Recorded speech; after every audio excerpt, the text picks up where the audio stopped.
Hello good morning students. आज के इस वीडियो में हम डिस्कस करेंगे एक ऐसा क्वेश्चन जो दिया हुआ है एप्लीकेशन ऑफ ट्रिग्नोमेट्री का।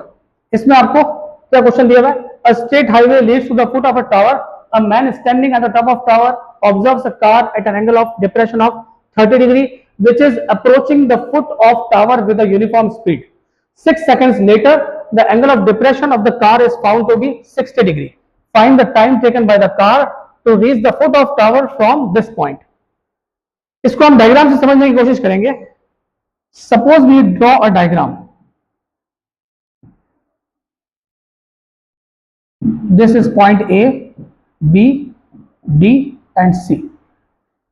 कार सी पोजीशन पे है, ए बी एक टावर है, सी से कार ए बी की तरफ आ रही है। जब वो यहां से ट्रेवल कर रही है तो जब पॉइंट डी पे आई है तो उसको 6 सेकंड लगे। 6 सेकंड बाद वो डी पॉइंट पे आ गई। अब आगे क्या पूछा कि जब वो यहां से यहां तक आएगी फुट ऑफ टावर तक तो उसको टाइम कितना लगेगा।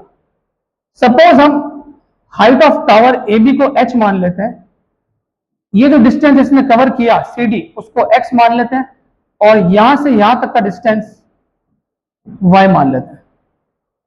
और एंगल ऑफ डिप्रेशन जो होता है उसमें आप जानते हो कि वो टावर के ऊपर टॉप पे खड़ा है, वहां से वो कार को देख रहा है। तो एंगल ऑफ डिप्रेशन पहले उसका जो बना था वो बना था 30 डिग्री। तो यहां जो z बनेगा उसके अकॉर्डिंग ये भी क्या हो जाएगा 30 डिग्री। फिर जब वो कार यहां डी पॉइंट पे आ गई तो जो एंगल बना यहां से यहां तक ये कंप्लीट एंगल वो 60 डिग्री है। तो यहां भी क्या हो जाएगा 60 डिग्री z के हिसाब से। अब आपको फाइंड करना है कि डी से बी तक जो डिस्टेंस y है उसमें टाइम कितना लगा। तो इसको स्टार्ट करेंगे हम। Now in triangle A B D and in triangle A B C, ये दो ट्राइंगल्स आप लोगे और इनके अकॉर्डिंग आप वैल्यूज निकालोगे। In triangle A B D उसमें आप लगाएंगे tan, ए बी डी में 60 डिग्री है तो tan 60 degree is equal to P upon B। tan 60 की value √3 is equal to P, perpendicular हमने h माना है और बेस कितना हो जाएगा y। यहां से आप y की वैल्यू निकालोगे। The value of y is h upon √3, equation number 1। Now in triangle ABC complete triangle होगा, उसमें आप लिखोगे tan 30 is equal to perpendicular h है और बेस कितना है x प्लस y। tan 30 की वैल्यू 1 अपॉन √3 होती है, h upon x plus y। Cross multiply करेंगे we get x plus y is equal to h √3। Cross multiply कर दिया हमने। Now x is equal to h √3 minus y, y को वहां transpose किया, x equal to h √3 minus y की value यहां से पुट करेंगे क्या हो जाएगा h अपॉन √3। यहां से h कॉमन लिया, ब्रैकेट में √3 माइनस 1 अपॉन √3 आया, जिसको हम लिख सकते हैं x इक्वल टू h और यहां एलसीएम लेंगे तो ये हो जाएगा 3 minus 1 upon √3। So the value of x is 2h upon √3। ये इक्वेशन नंबर 2 है। तो यहां दोनों ट्राइंगल्स का यूज करके हमने x और y की वैल्यूज निकाली।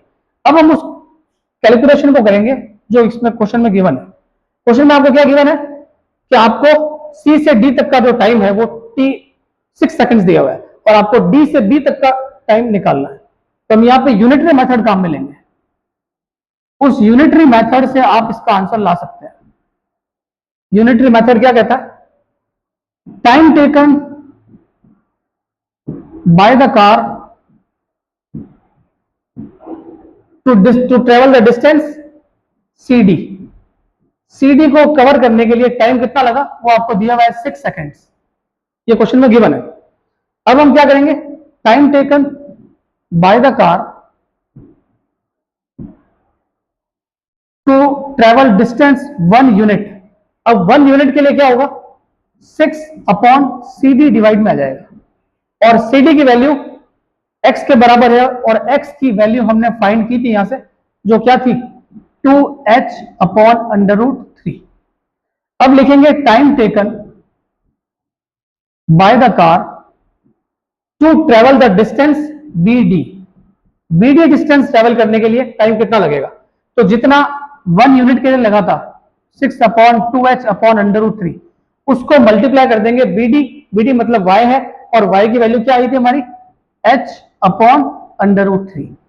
इनको सॉल्व करेंगे, यहां से h/√3 और h/√3 कैंसिल हो जाएगा क्योंकि एक न्यूमरेटर में एक डिनोमिनेटर में, यहां बचेगा 6/2 और 6 का हाफ करेंगे तो क्या आ जाएगा 3 सेकेंड्स। इट मींस उसको डी से बी डिस्टेंस कवर करने में 3 सेकेंड्स का टाइम लगेगा। यहां टाइम लगा था 6 सेकेंड्स, यहां टाइम लगेगा 3 सेकेंड्स। Thank you.